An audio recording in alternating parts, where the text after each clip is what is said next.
Hello and welcome. I come to you today from Bengaluru, the capital city of Karnataka, a state that is witnessing quite a political storm this summer. The stakes are high for both the Congress and the BJP. For the Congress to protect its largest citadel from being breached and taken over, and for the BJP to once again come to power in the gateway to South India.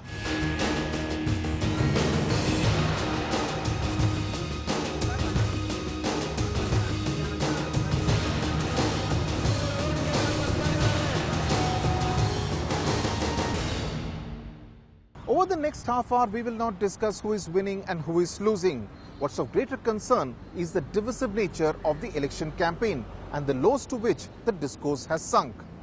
What does this divisive rhetoric mean for Karnataka? With the fault lines out in the open, does it mean that once the heat and dust of the election settles down in mid-May, Karnataka will still remain a scarred society, with enmity and hatred replacing the gentleness and goodness of heart that defines every Kannadiga?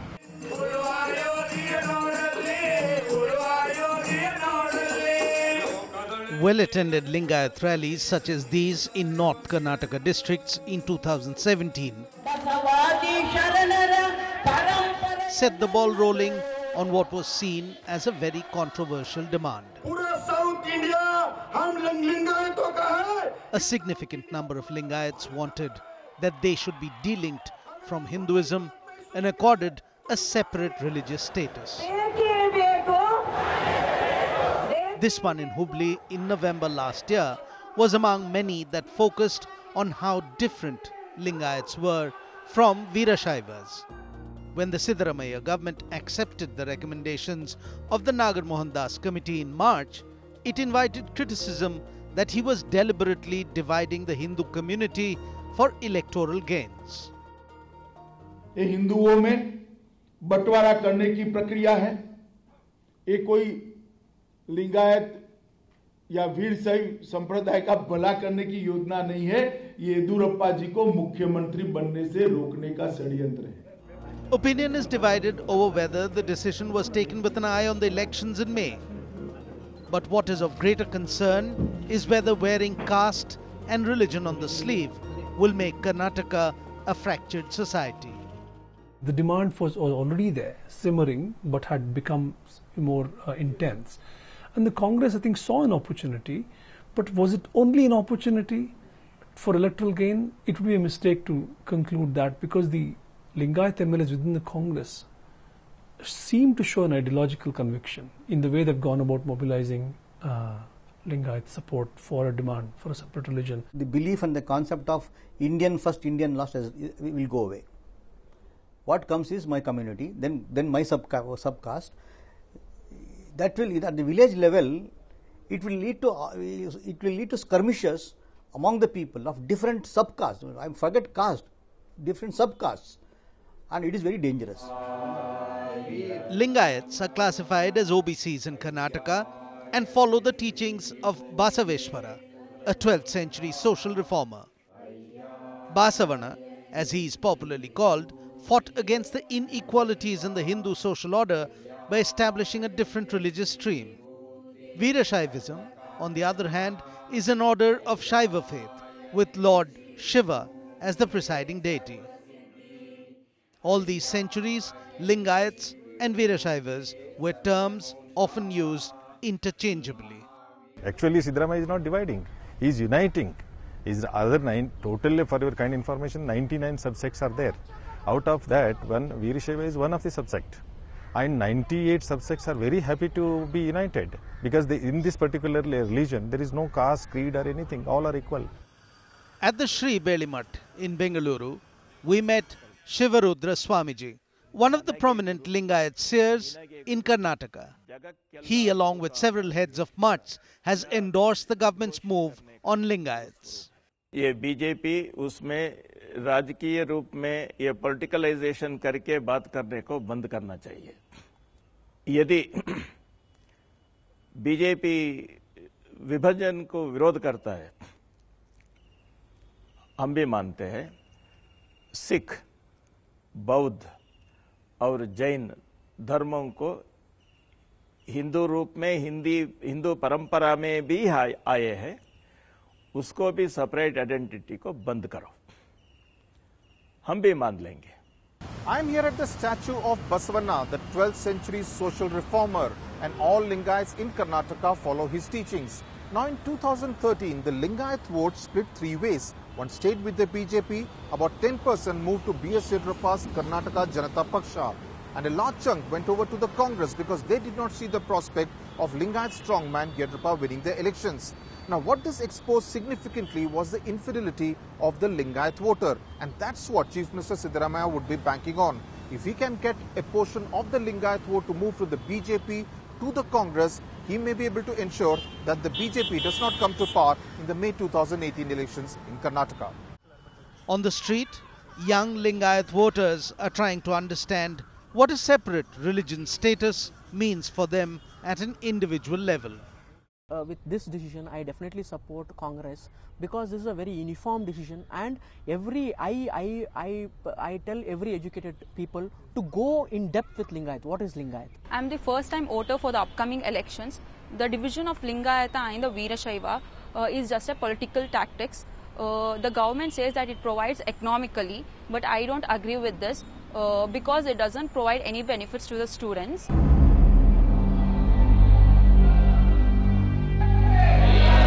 But the Lingayat standoff is only one of the several contentious issues that have come to define this election. Much before the campaign took off, acrimony has defined the relationship between the ruling Congress and the opposition parties, the BJP and the JDS. No surprise then that the electoral battlefield has been ugly and virulent. For the first time in Karnataka Assembly, I have seen the total breakdown of relationship between the ruling and opposition party. I think the credit should go to the Karnataka Chief Minister, who uses every platform as a political platform and attack his opponents in most crude manner. And Newton's third law enters: action and reaction are equal and opposite. The template of polarization has been put to work in Karnataka. The Congress tried to curry favor with the minority community by issuing 3 circulars to the district SPs in December-January, asking for details of cases filed against members of the minority communities in the course of communal disturbances in the last 5 years. In effect, it saw crime, minor or major, through the prism of the religion of the accused. The BJP's social media cell slammed the Congress for minority appeasement. It used hashtag #KongKillsHindus, forcing the government to amend the circular to include all innocent. It also ran a campaign, factually erroneous, that 23 right-wing activists had been killed in Karnataka.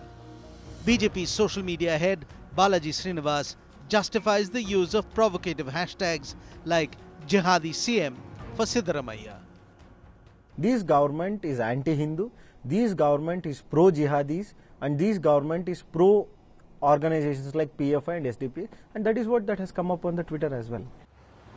Into the narrative of painting the Chief Minister as pro-Muslim, Tipu Sultan has played a central part.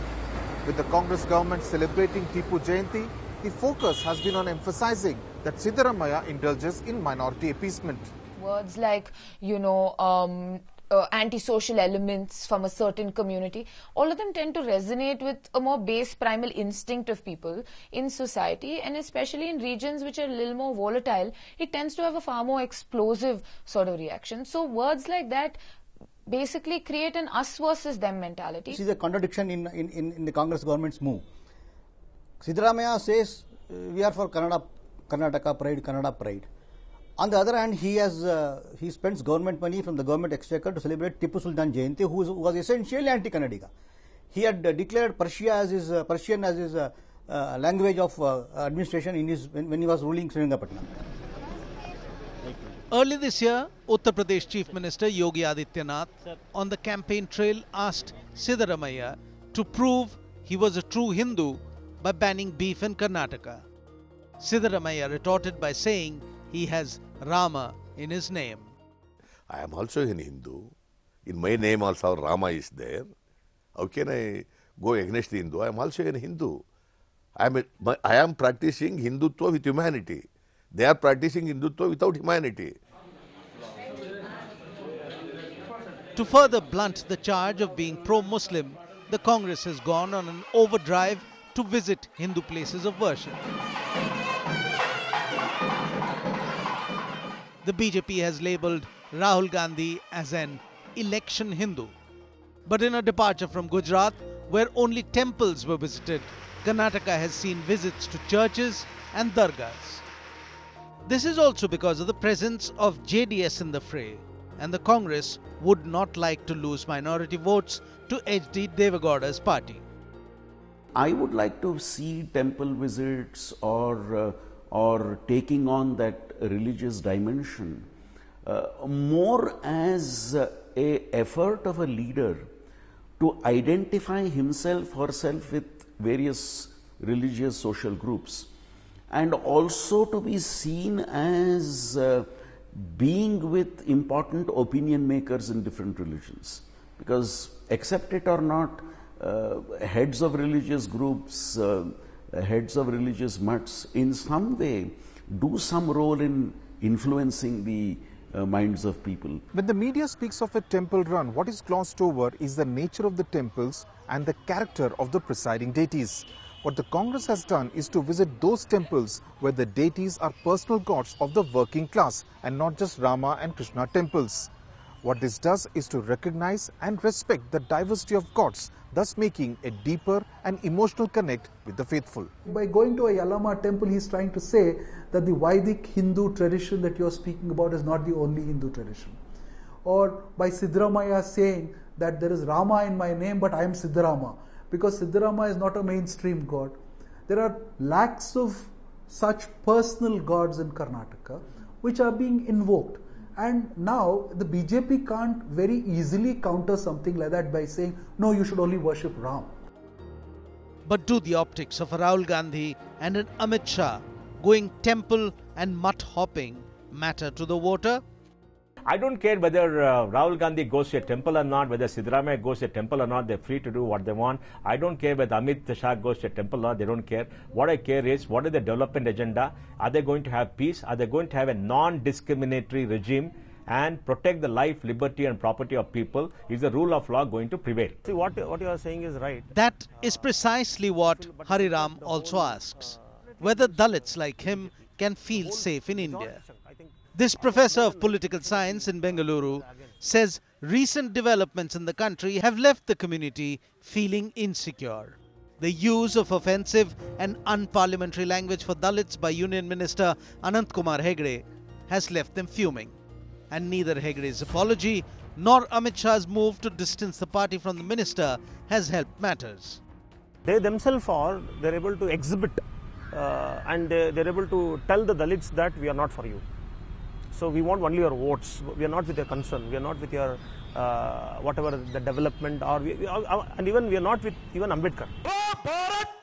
But caste and religion are not the only portion that is being used to create fissures within Karnataka. The Kannadiga identity has been thrown into the mix as well. More on that after the break.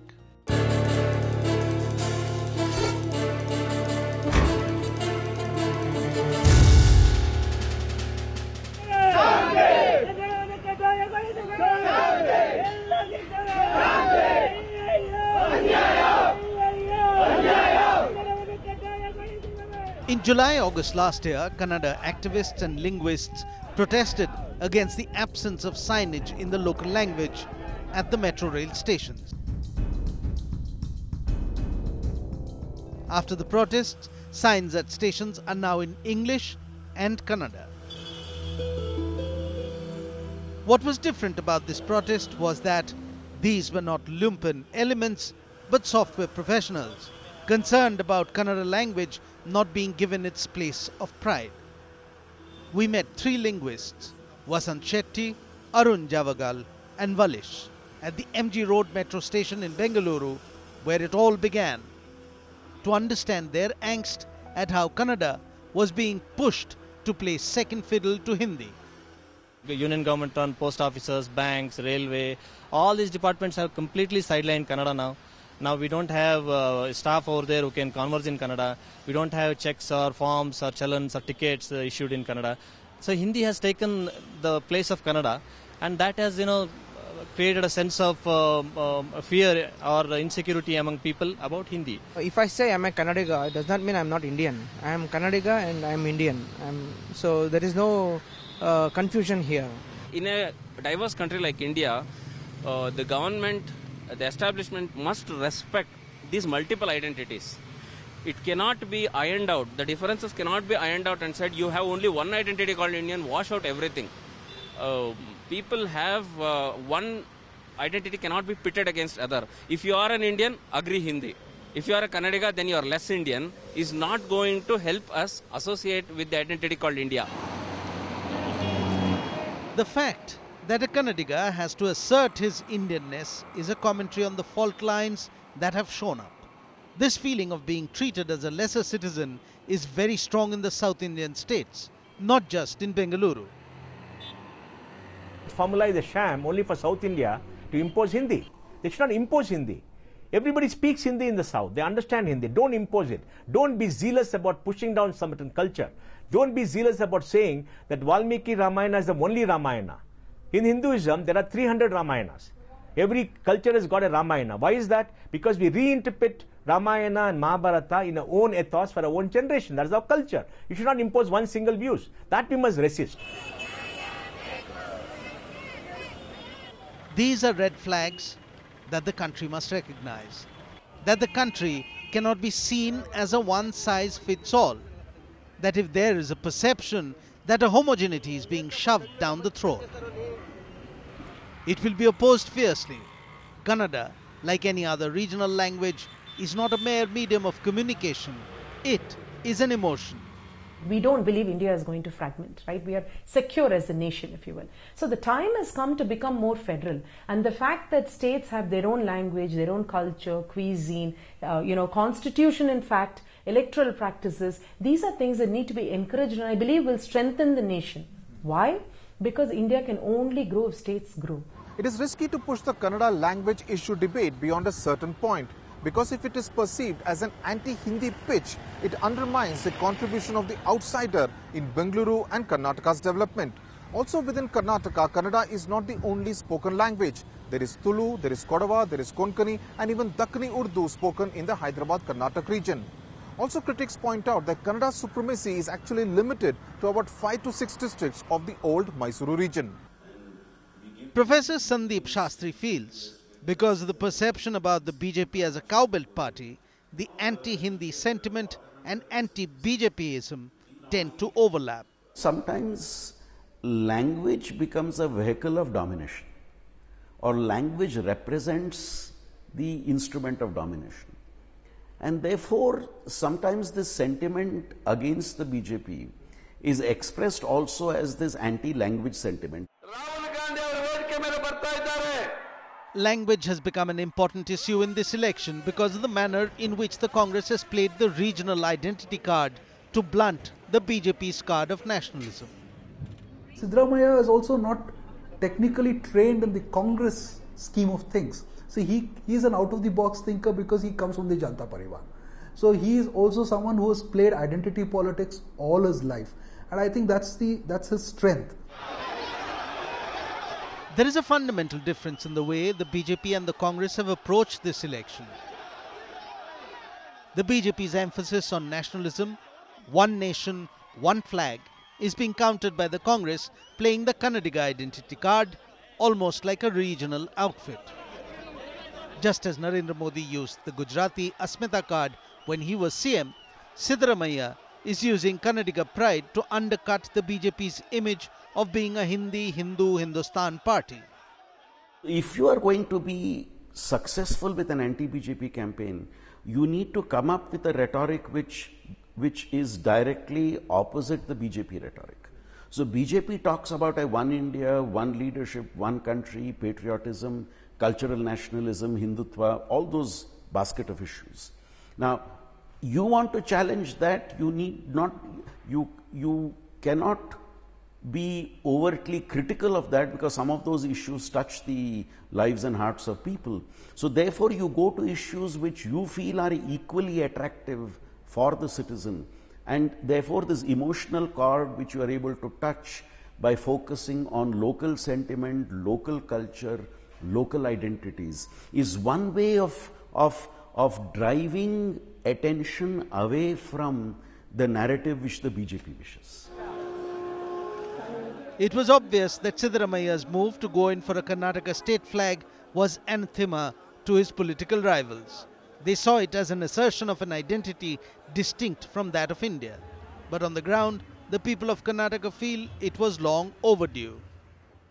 How these issues are used politically is a different matter. It's a question for the politicians. Whether they want to use the same issue to divide people and get votes, or they want to use the issue as a Kannada pride and get votes. That's a matter of how a specific speech, how the branding is done, and how the vote catching is done, right? But the act itself of inaugurating a Kannada flag or giving precedence to the Kannada language is long overdue, right? That cannot be faulted. Recent developments such as in the sporting field, in IPL, there is a general tendency towards some sub-nationalism, and I don't think it takes away from the larger nationalism. I think it makes it slightly more relaxed, that you are comfortable in the idea that you support a team that is not always the BCCI team, but it could be the Bangalore Royal Challengers. And I don't see the flag as being different in that sense. The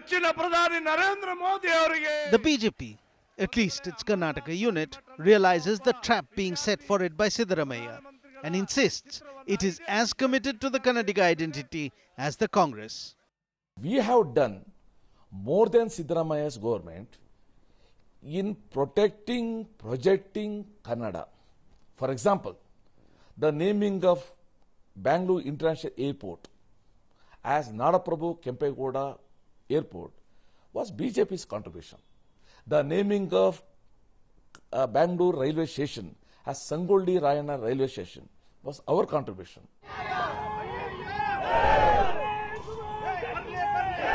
Hindi versus Kannada as the language issue has got unfortunately positioned also reflects itself in the north versus south divide over allocation of funds. After Amit Shah alleged that central funds given by the NDA regime were being gobbled up by a corrupt Congress government, Siddaramaiah hit back by pointing out that every rupee that the Karnataka gives to the centre by way of taxes, it gets only 47 paisa in return. The point being made is that Karnataka is subsidizing the Bimaru states while struggling for funds to develop its own backward areas. If it's allowed to get into a political debate, you'll get all kinds of questions. You know, you want me to stop my Anna Bhagya, or you want me to reduce funds for welfare, but to give it to a state that's spending it on cows. Right? Why should I value my people less than cows in another state? But given the cosmopolitan nature of a Bengaluru, it is also risky to stoke the regional fire beyond a point. Quote-unquote outsiders who have contributed enormously for its wealth and for it to be the growth engine for the entire state. So now if you start pressing these divisions a little beyond whatever, beyond the political expediency that we discussed, it's going to backfire. Because if you look at the revenues in Karnataka, 60% of the revenues come from a city like Bangalore. And this is the engine that is also running a very backward area like northern Karnataka districts. So if you start accentuating this debate, then there may be divisions within the state which you may not be able to handle politically. The Karnataka election is a test for the people of the state. Their choice will be their commentary on what they approve of and what they detest. And hopefully, when the Lok Sabha elections come a year from now, lessons would have been learnt not to divide Karnataka for more punches on the EVM.